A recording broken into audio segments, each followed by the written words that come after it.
confident that I'm able to do it just because of how big accounting is, and probably I might end up covering things that won't be as relevant to the group. So with that in mind, siguro let me open the floor for any questions muna on the content, and then maybe we can go from there. So, to those who have questions, feel free to just go and...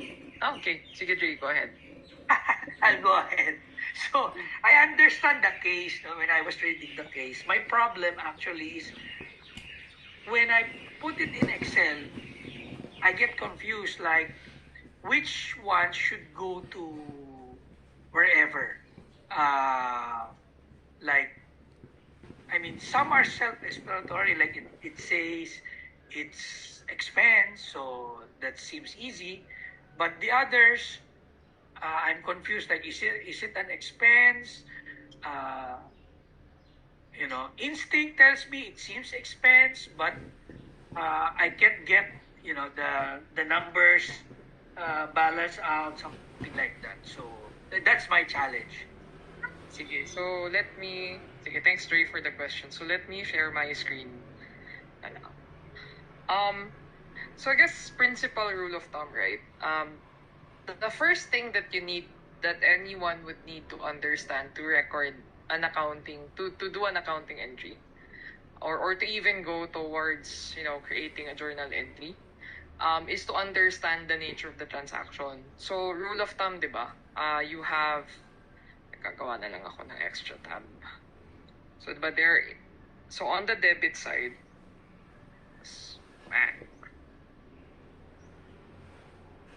so on the debit side, you always have assets.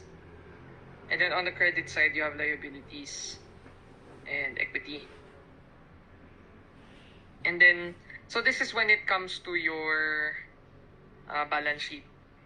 Balance sheet, aka, lagyan ko na lang din, financial position, aka financial condition.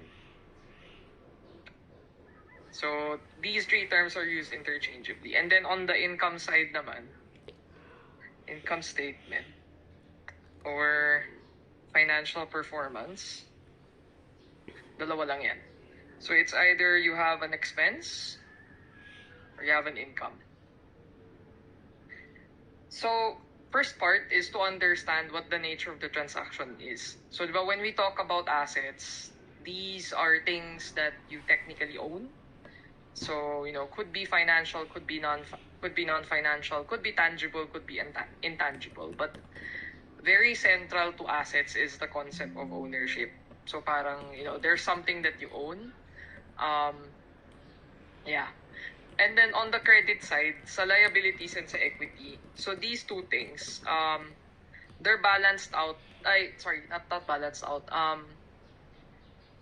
They balance out the asset side of the equation. So liabilities, ito yung mga utang nyo.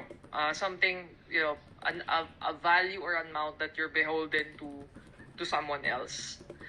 Could be let's say yung bank if you made a loan. Could be your suppliers, let's say, if there's something that you need to pay for.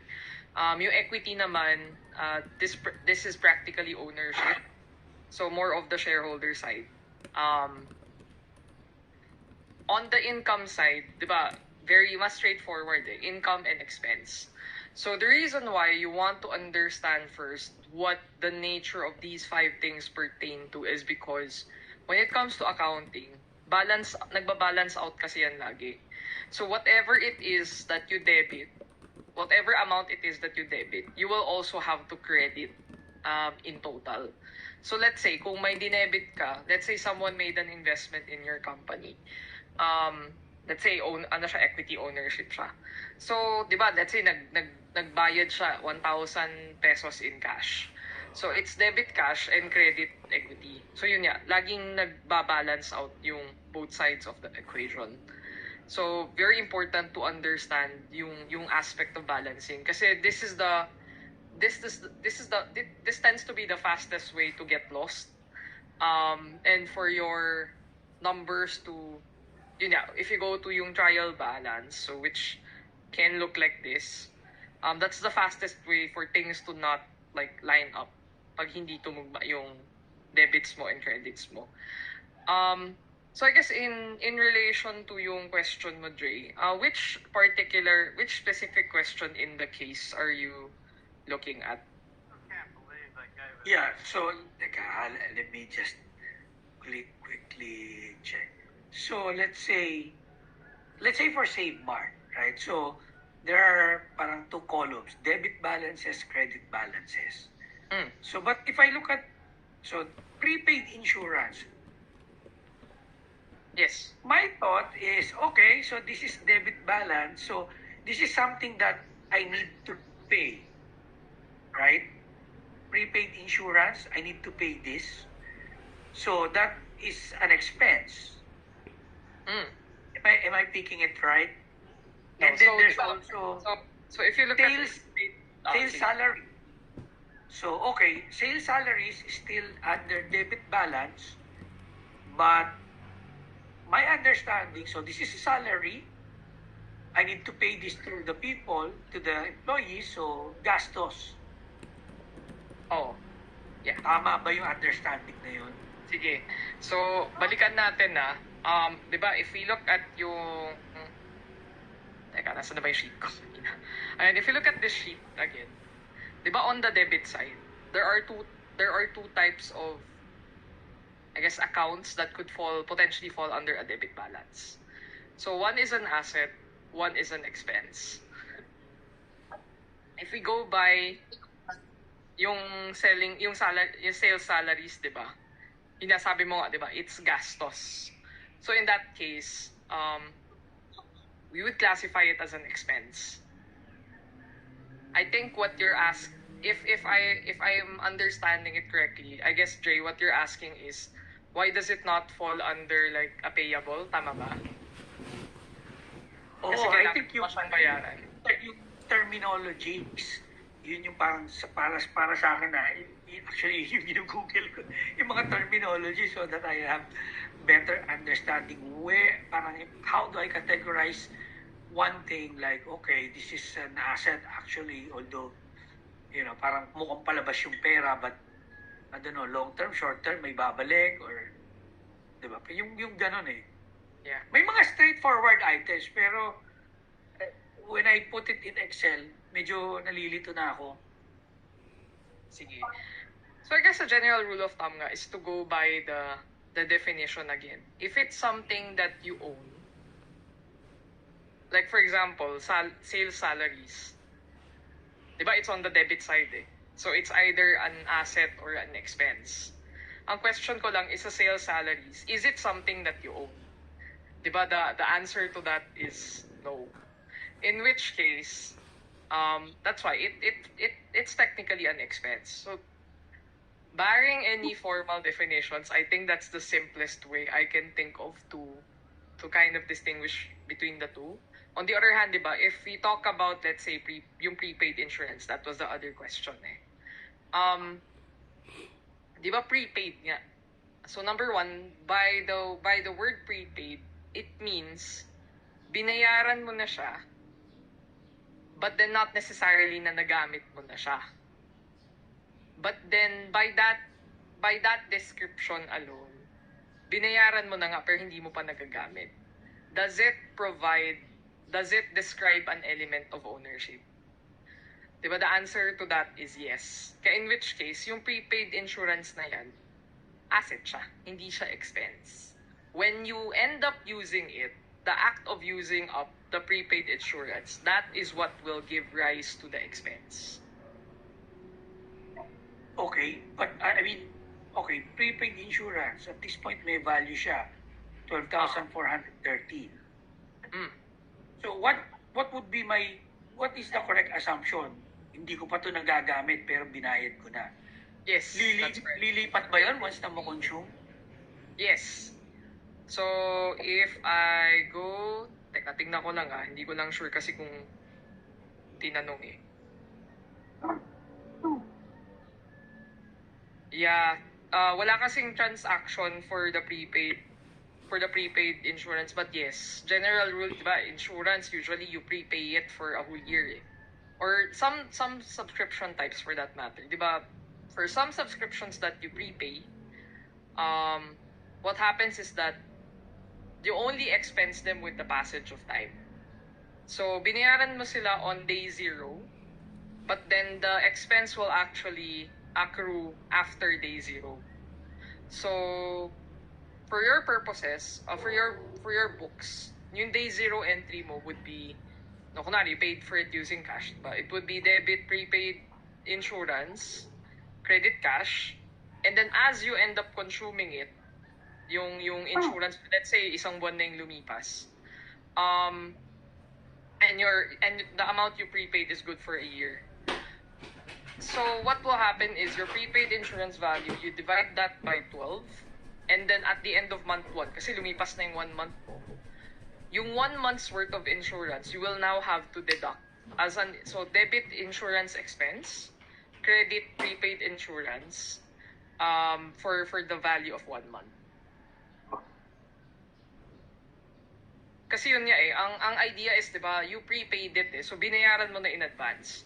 But then for the next few months, as you use it up, it's not as if you're going to, you're going to be spending cash again Kasi bayad mo na So it's more of, kailangan mo lang gradually i-decrease yung balance that you put in your books to properly reflect yung paggamit mo of what you prepaid for in day 0. Is it correct? Like, okay, prepaid insurance, 12,430. Assuming na, monthly yun, mauubos. So, ilalagay ko siya sa expense and then divided by 12 kung isang taon. Ade, so, it depends on the period of the prepayment. It depends on the period of the prepayment. So, pero for example, walang masyado nakalagay, no?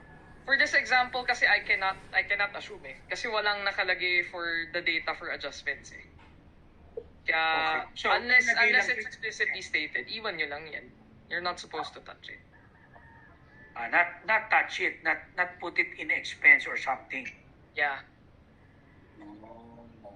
Kasi usually for exercises like these, I would recommend na unless it's explicitly stated or there are like certain assumptions that are provided, that's the only time you can make the adjustments. Kasi ang nakakatakot sa prepaid insurance, for example, di ba, the fiscal year is 28 What's to say to us na 12 months na yung lumipas? Kasi it could be, nag-start lang siya mag-operate ng, kunwari, November. So that's not 12 months, di ba? So it's hard to assume like the 12 months without that information provided.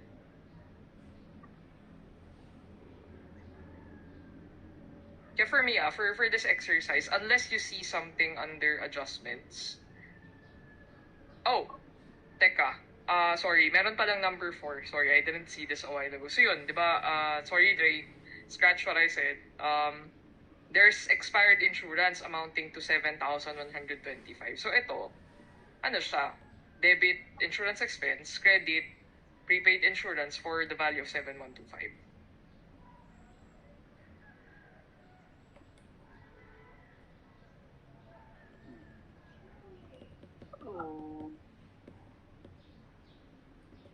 Expired insurance. Sa ano siya number 4? Parang I'm getting a feeling na yung ibang numbers is there, parang to confuse, or ako lang yung confused. Hindi naman, Dre, kasi ang hinihingi kasi dito is, 'di ba, T accounts to journalize, to T accounts to closing entries, and then income statement. So, ang mangyayari kasi dito, the numbers here up top, these go as beginning balances in your T account. So depending kung nasa debit or credit side, balances sila dito or dito. And then from there, as you journalize, yun, per each journal entry, per day, yung impact niya, let's say, on cash, on accounts receivable, blah, blah, blah, babalik yan sa T accounts nyo. And then from T accounts, saka niya siya isasalpak well, ignore the other columns sa trial balance nyo.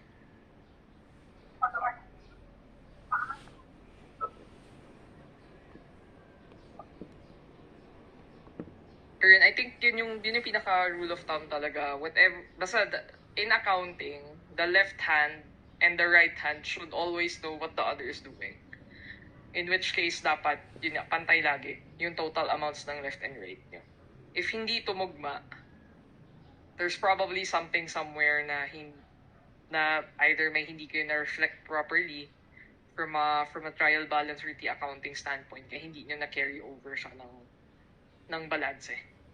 Pero even if you look at, di ba, yung debit and credit balances ngayon, the totals actually are the same. For this part of the exercise, what you need to be able to do lang talaga is to classify like which ones are your assets and which ones are your expenses for the debit side. And then on the credit side, which ones are liabilities, which ones are equity, and then which ones are revenue items. The only exception to that being itong first line on accumulated depreciation. Kasi accumulated depreciation is an example of what we call a contra account. So parang, di ba, when we talk about the store equipment, di ba, traditionally it's an asset eh. But then this is a reduction against the asset of store equipment. So it's contra to the debit balance for asset. So kaya nasa credit side siya.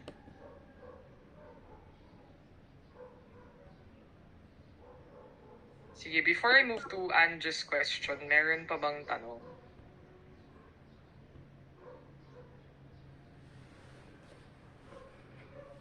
Okay, sige Ange, go ahead. Yeah, hey Rush. So, I have a question. Hindi ko masyado mag-get yung number 2 na item na parang it gives you an idea that the store equipment has a useful life of 7 years.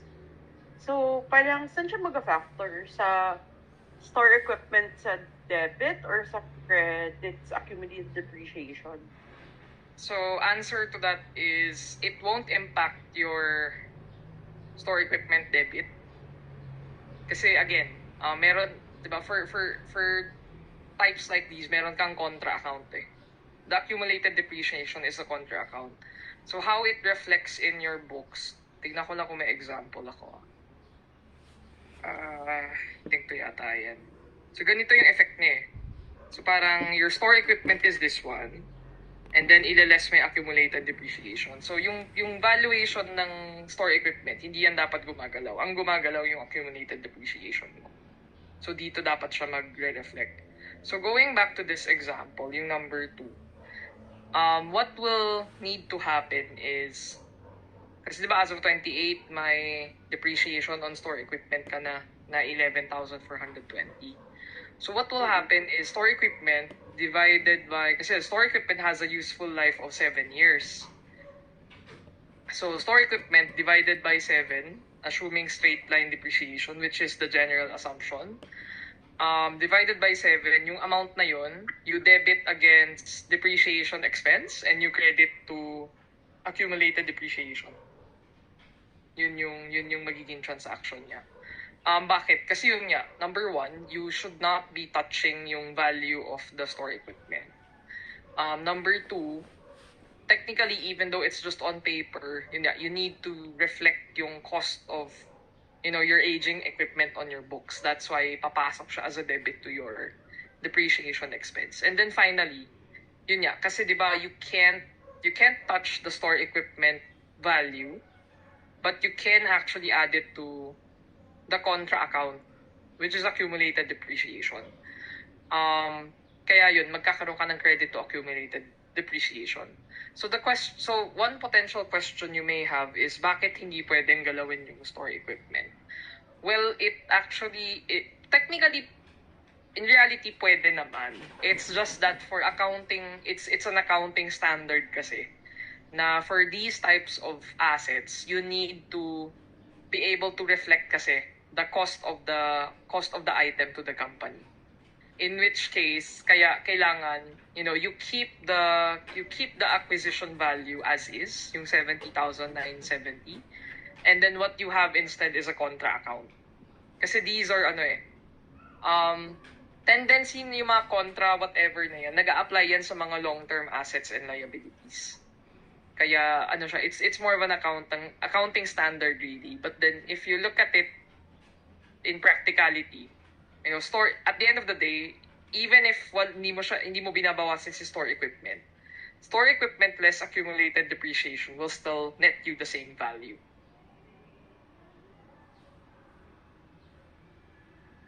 Anja, any follow-up question?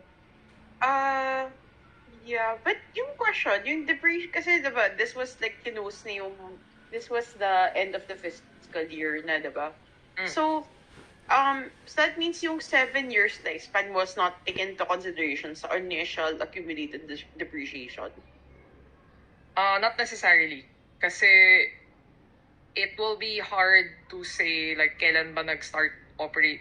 Wala naman kasi information na provide, di ba? Kung kailan nag-start mag-operate yung business. So, ang assumption lang dito is because nagbigay na siya, may accumulated balance ka. And then, it says explicitly na mayroong 7 years. Parang divided by 7 lang. So, kaya nagkakaroon ka ng instances where, like yung divided by 7 value mo, di ba? That's around 10,000 something. Hindi siya tumutugma sa 11,420. So, it's not going to be equal year on year. Kasi it depends on, let's say, to give a better example, let's say isang company, nag-start siya mag-operate ng July 1. Tapos, second year of operation niya. Yung depreciation niya for year 1, it's not going to be, assuming asset has useful life of 10 years, it's not going to be divided by 10 for year 1. It's technically divided by 10 multiplied by 1/2 kasi 6 months lang yung lumipas eh. But then for the second year, it's straightforward divided by 10 already. Kasi isang buong taon na yung kinonsume eh. So it depends on the period of consumption din, Ange. I hope that's what you're asking. Yeah, I think medyo nag-get ko, but I think I have to see it nakalatag eh. Or medyo mas nag-gets ka na. Thanks, Roche. Any other questions or clarifications? Sige, Lisa, go ahead. Hi, Raj. Follow-up lang sa question din ni Ange.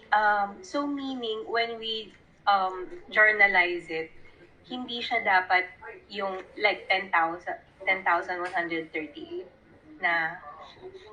You should. Kasi ano na siya eh.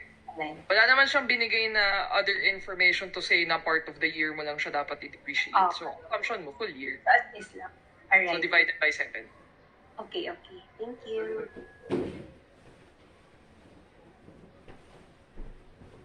Sige, anyone else who has any... Sige, si Pia. Go ahead.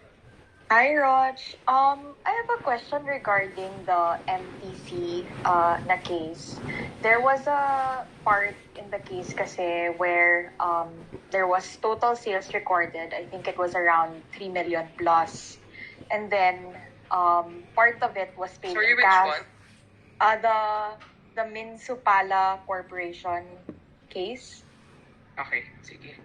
Yeah. So, there was a mention kasi na the sales recorded was 3,275,000. And then, the cash received didn't equal to it. Some were actually credited. And then there were also unsold inventories. So, if you add up the value of the cash received and then the sales to credit, and then the unsold inventories, it's not going to equal to the 3.2 million. So, in accounting, like, how do you account for that? I guess, like, is there a specific term that you should indicate when you're doing the journaling? Yeah, so I think for this one, you'll need to cut it piece by piece.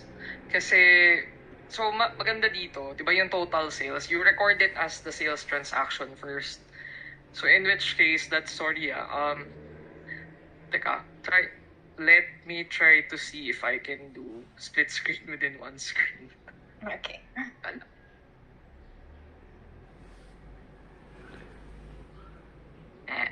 Wait lang. Sorry, hindi ko makita on my end. Wait. Just give me a moment.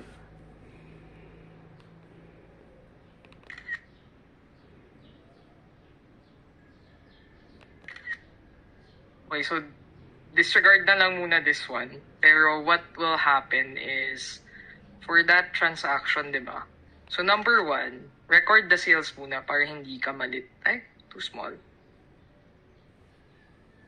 Record the sales muna para hindi kayo malito. So, di ba sales, by virtue of yung pinakita kong accounts kanina, it's a credit value, in which case that's 3275. And then, on the debit side, nabanggit niya na received and cash yung 250 and the remainder on credit.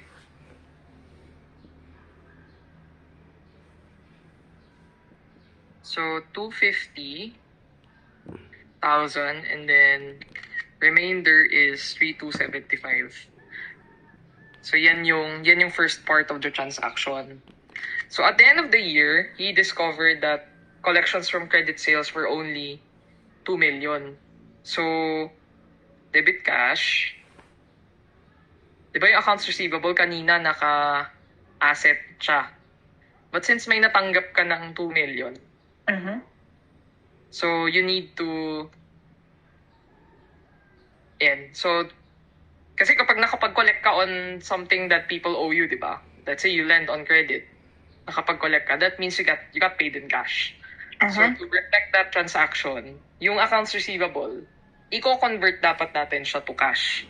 So, yung kaninang debit balance of 3 million, you decrease that by 2 million because that's the amount you were able to collect. And then you increase yung cash by 2 million. So, in total, yun nga, you were able to collect 2.25 million in cash. And then may remaining AR ka pa of like 1.025 M. So, saan papasok itong unsold inventories at the warehouse? I would say, medyo halo kasi siya eh. It doesn't actually fall under any of these two accounts, under any of these two journal entries. Papasok siya more of sa calculation mo ng cost of goods sold. Unfortunately, I can't show that now kasi I'll need to go look at everything else. Papasok siya sa cost of, like, ito, di ba, purchased goods for inventory costing 850 for cash. So, pakita ko na lang roughly,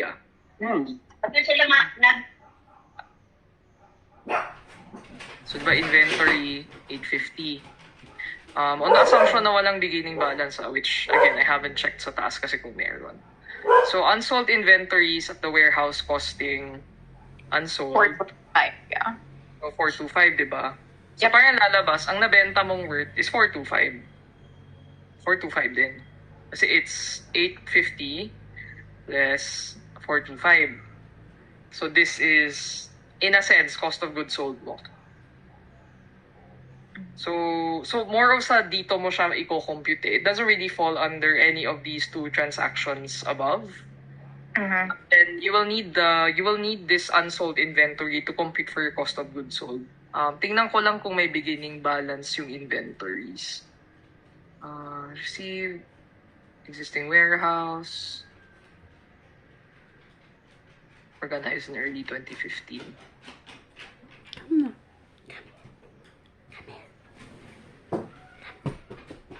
The operating period. Yeah. So, parang lalabas dito,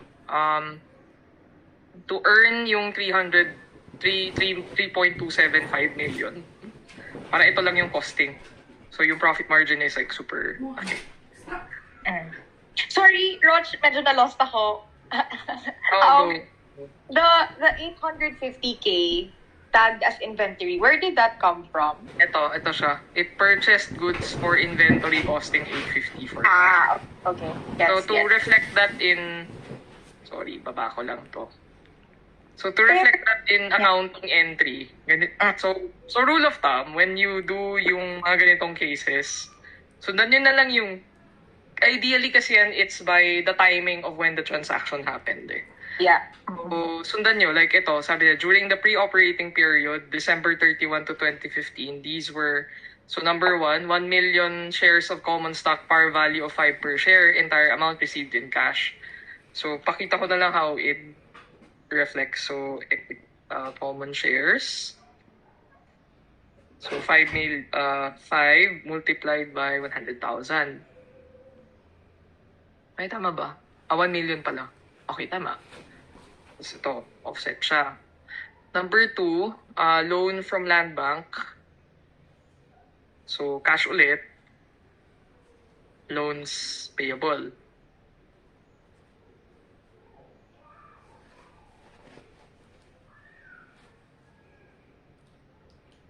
So, valuation at 2.5.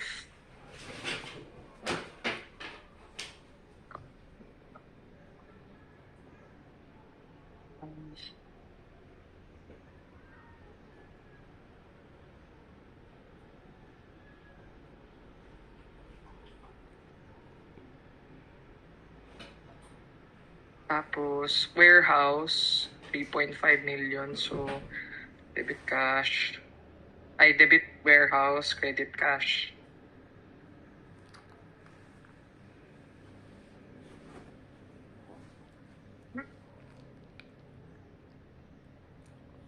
And then, 3-year contract of lease, distribution, annual rent. Entered into 3-year contract of lease with PPA, distribution outlet, at annual rent. Payment of the annual rent is done in advance every January 2. So, ito,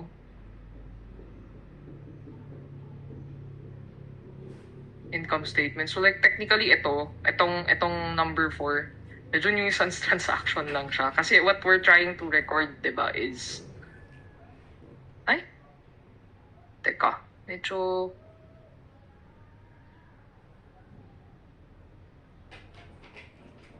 okay, 2016 pa na. So, tama.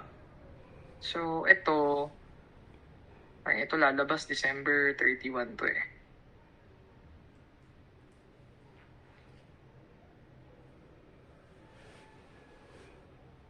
I'll just put 1.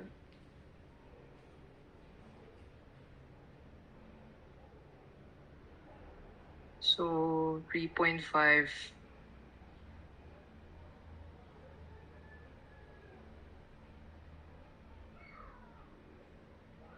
So, purchased goods for inventory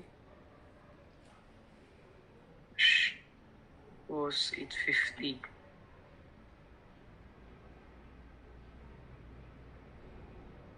So, yung number 4, which is existing warehouse, kasi diba, ano siya, prepaid rent to eh.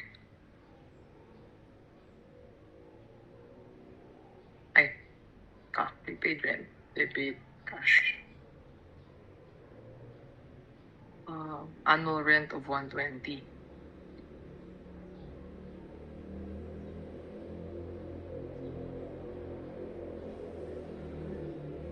So, ang lalabas, so yun, di ba? So, first set of journal entries, di ba, we reflect, kasi the company opened on December 2015.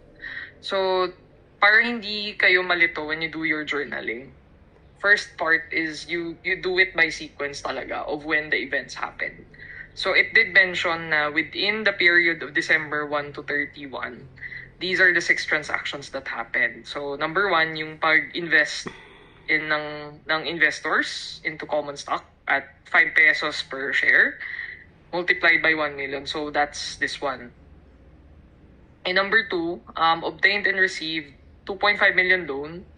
So, just reflect the value of the loan in exchange for cash. So, that's cash, credit, payable. 2.5. Bumili siya ng warehouse, so in exchange for cash. So, pabawasan yung cash, dadagdag yung warehouse. And then yung number 4, kasi diba, if we're recording this as of 2015, diba, it says na it entered into a 3-year contract of lease with PPA Inc.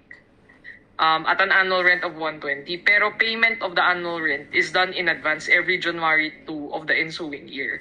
So since we're recording it ng December, etong first 6 entries, di ba? These are December 2015 na records eh. So in essence, hindi pa siya technically naghihit sa books mo ito as of December. That's why if you look at yung entries ko here, I did not put it under December. Instead, nilagay ko siya as Enero.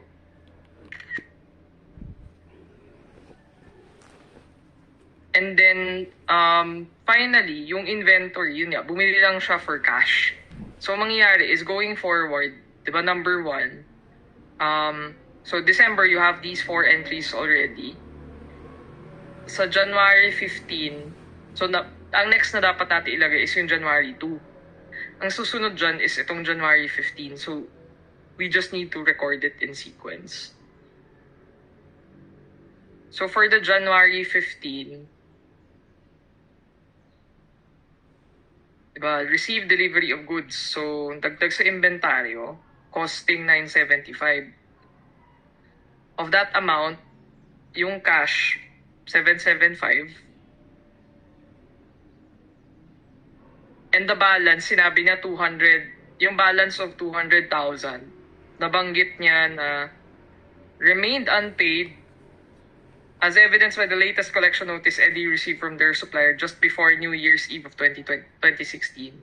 So this just says na yung trade payable. Ay, accounts payable na lang pala. Okay ba dito? So this just says na etong 2016, this just says na etong accounts payable nyo, hindi na to nag-move throughout the year. So from January 15, 2016, all the way to December 31, 2016, yung accounts payable na yan, hindi yan nag-move. So it just remained as a credit, so to speak.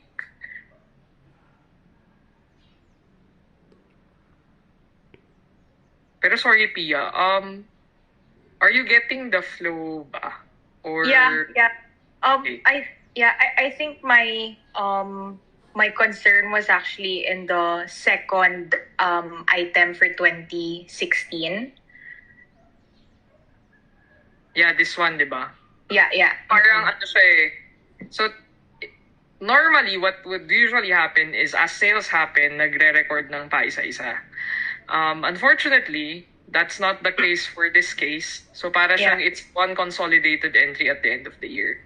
So, this is what it would look like. Sales for... Ito na yan. So, let me just bring it down. Edit. Collections on credit. Yep. So, parang lalabas, di ba? Ang total inventories mo based on what people bought, what we had as of the start of 2016 would be, ito na lang, plus yung purchases,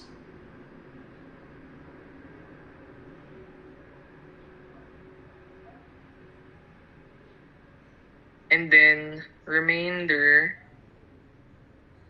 unsold is 425. So in total, ang cost of goods mo for the year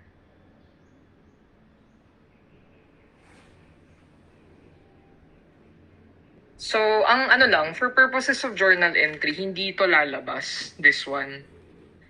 Parang what will happen kasi here is, siya eh, parang as you sell, yun na, nag-a-adjust yung kulang pala to.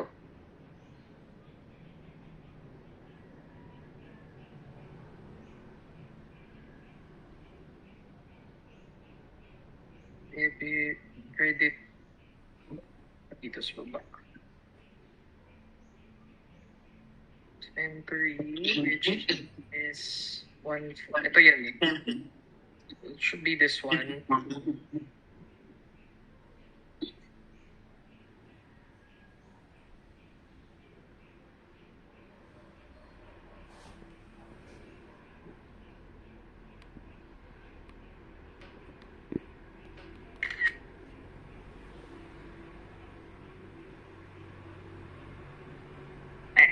Bakit ganun?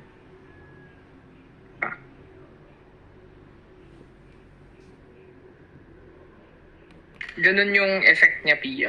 Parang for purposes of the journal entry. Okay. I think it's a lot clearer na. I forgot to, I think, take into account the inventory from 2015.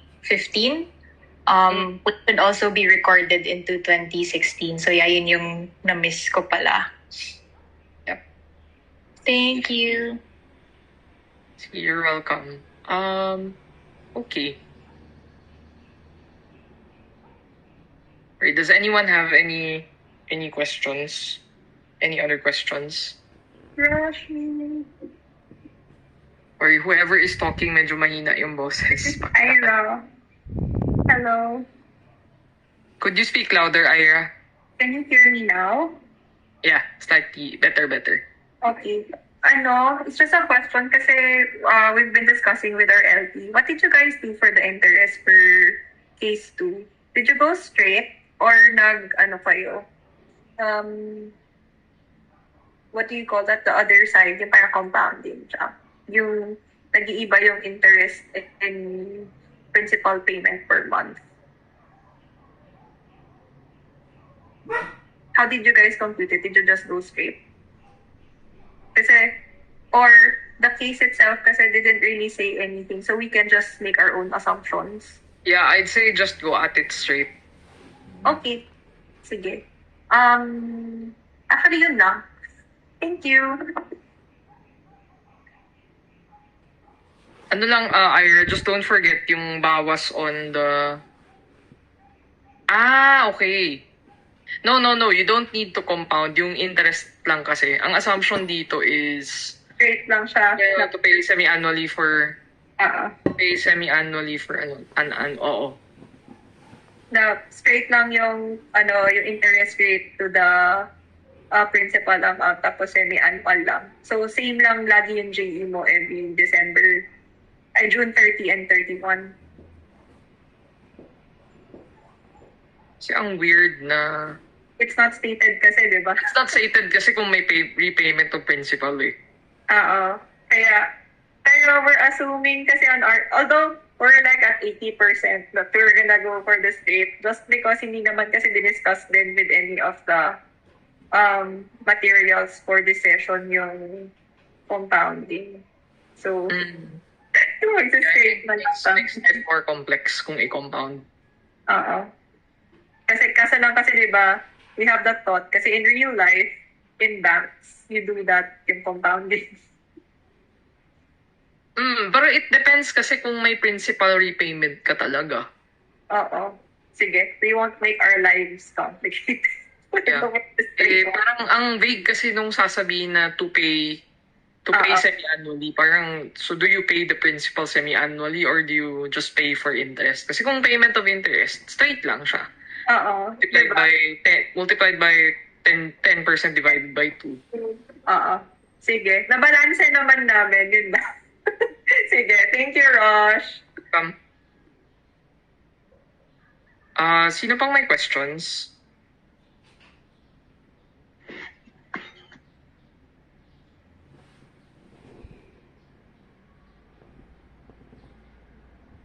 Any questions, for example, on what you've read sa book na binigay ni Prof or sa slides niya or on the homework?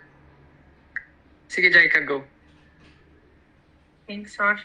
I was looking at the second page of the Ninsopala.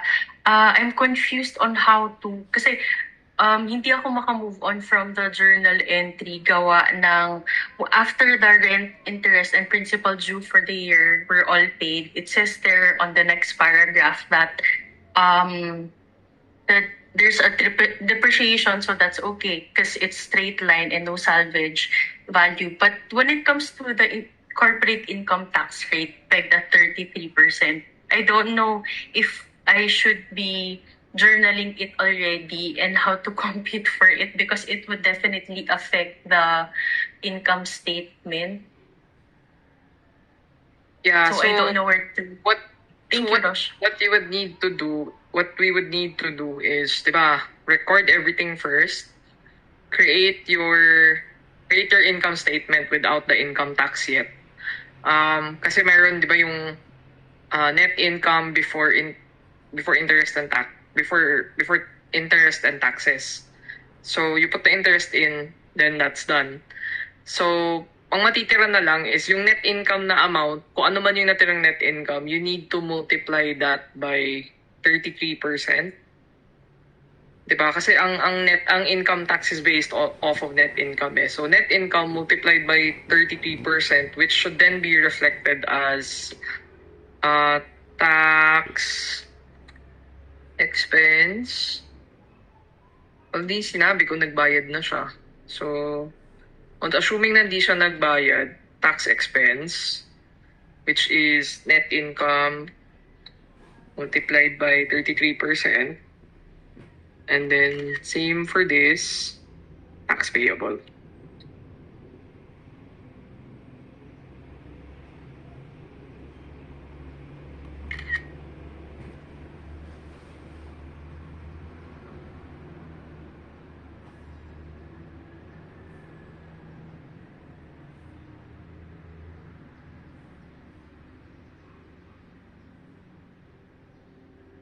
Hello? Hello? Yes? Ay, sorry. Akala ko naputol ako. Thanks, Rosh. Pero, sige. Pero, like for example, also, another question related to this. After all the journal entries, we're required to, to the journal entries for the post-closing entries. So that Yeah. does...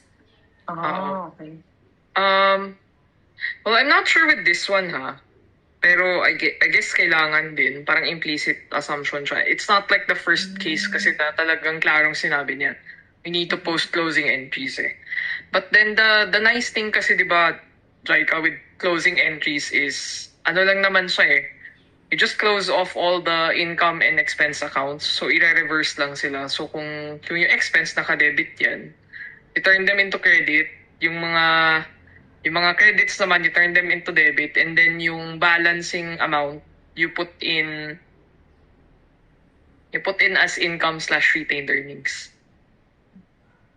Pero Rosh, if we are to close kasi, di ba, there's a part there, usually the second post-closing entries, debit income summary, then credit all the, total expenses account.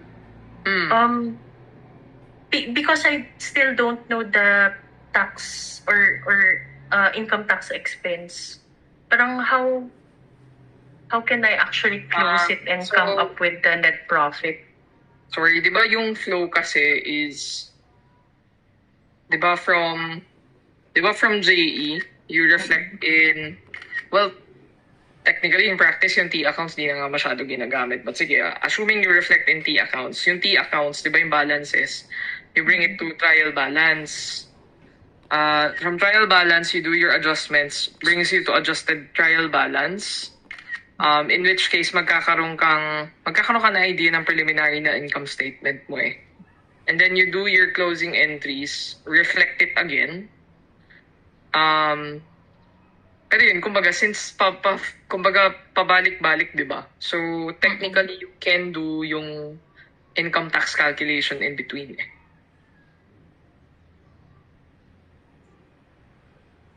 Thank you, Rosh. That's what makes me confused kasi. Thank you. Welcome.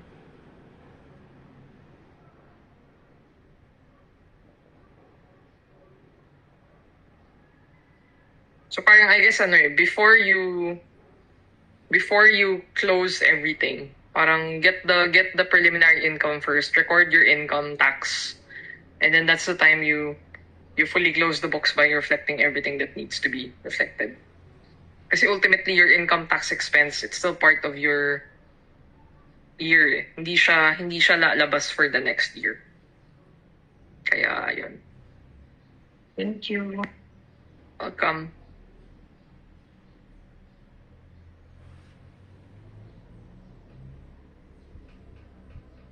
Okay, any other questions?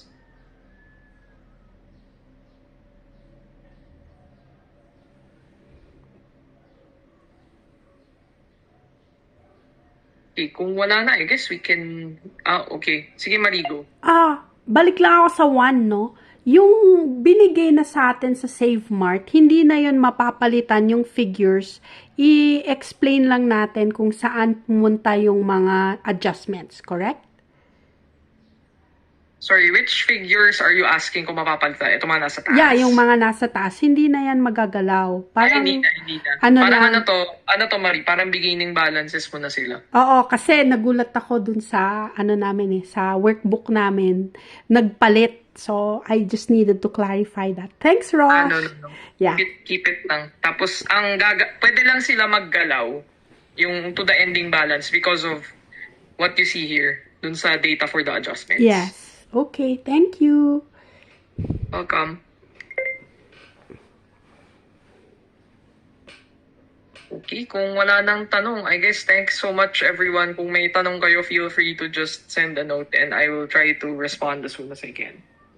Thank you, Rosh. Thank you. Thank you, Rosh. Bye.